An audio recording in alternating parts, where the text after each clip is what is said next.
Alright, what's up mga boss? Kamusta po tayong lahat? My name is LA at dito po tayo ngayon sa ating pong trading channel. Ako po ay very much excited na ipakita sa inyo ang mundo ng trading. Kung ikaw ay bago pa lang or maaaring curious ka sa trading, kung paano ba to gumagana, eto na ang perfect video para sa'yo. Sa mga nakakaraang taon, ang trading ay naging life-changing na talaga sa napakaraming tao sa buong mundo. Ito ay may potential for financial freedom, a new source of income, and even a chance to secure your future. Pero don't get me wrong, hindi ito yung get rich quick or hindi ito yung one time big time. Ang trading ay isang skill na kailangan mo talaga ng patience, discipline at commitment para matuto. So why trading? Meron akong tatlong dahilan para i-consider mo ito. Flexibility.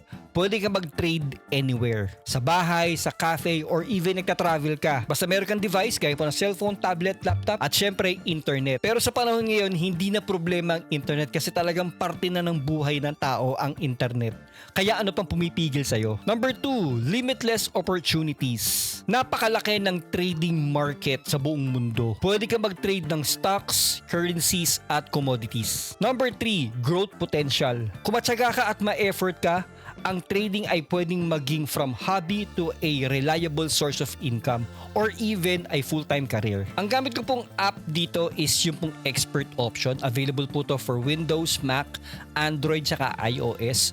So para ma-access mo ito, mas maganda sa browser ka po pumunta. Then open mo lang po ang expertoption.com. Yan, tapos pwede mo pong i-download. Ako po ay nasa Windows, so pwede po natin i-download yung app. Meron na po siyang app dito. At gagamit tayo muna dito ng demo account. Syempre dahil ako po ay bago lang din dito, ayoko munang basta-basta mag-invest kung hindi ko alam yung papasukin ko dito, diba? So, this is good na meron pong demo account.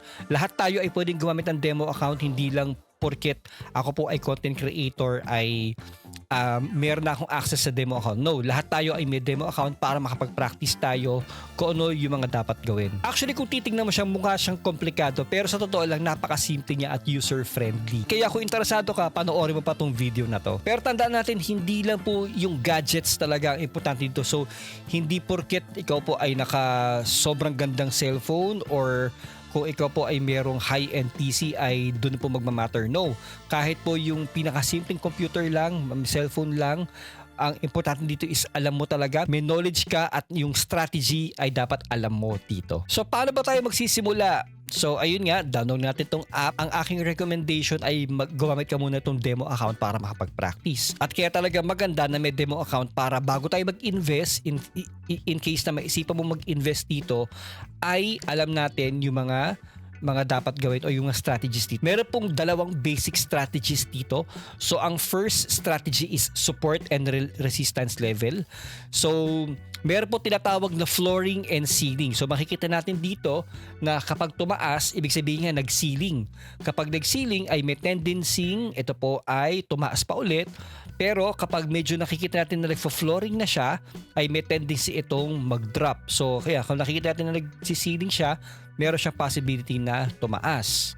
At baka makonsider natin na bumili dito. Mamaya susubukan natin. Actually, hindi pa rin ako talaga maalam dito, no. So, sabay-sabay natin itong pag-aaralan. Although, sinubukan ko na to kanina, binigyan tayo ng $10,000 dito as a demo account. Hindi po totoong pera yan, demo account lang po iyan.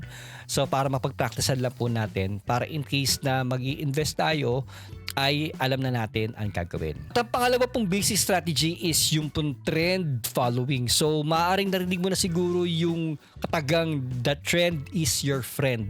So, para malaman natin kung ano po ba yung trending sa mundo ng trading, punta tayo dito sa bandang gilid, yung pong trends.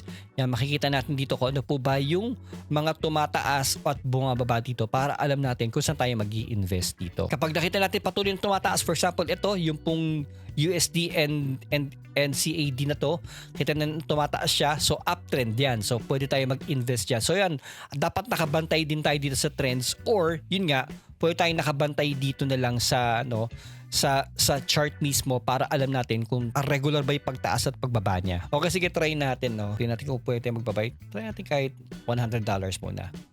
Okay, tumataas, wag muna siguro. Okay, natin. Nag-drop. Drop. Sige, buy tayo.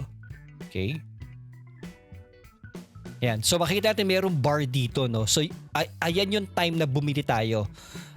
Kapag above tayo dito sa bar na yan, yung kulay green na yan, ibig sabihin nasa safe zone pa tayo, may income tayo dito. Pero pag bumaba yan dyan sa bar na yan, ay wala tayong income na makukuha. Ayun. So in 29 seconds, kapag nanatili sa taas, ito pong ano na to, sa kulay green na bar na ito, ay makakakuha tayo ng $185 from sa $100 na in-invest natin. Sige, tingnan natin. Sana magdire-diretso. 2, 1, and ayun na. So may income tayo na $185.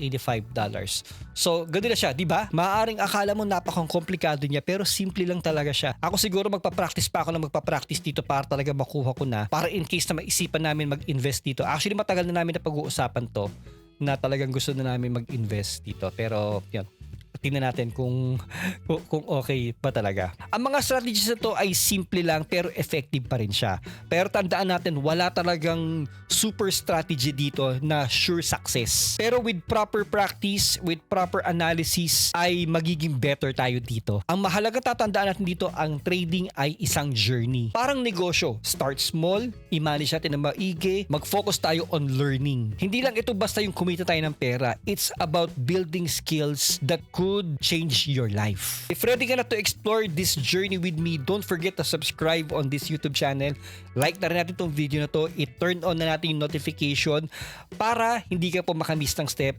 At sa susunod nating video, mas aalamin natin yung mga mistakes na dapat natin i-avoid as a beginner. Thank you, and let's take the first step toward building our trading future together. Once again, thank you for watching. I'll see you soon again.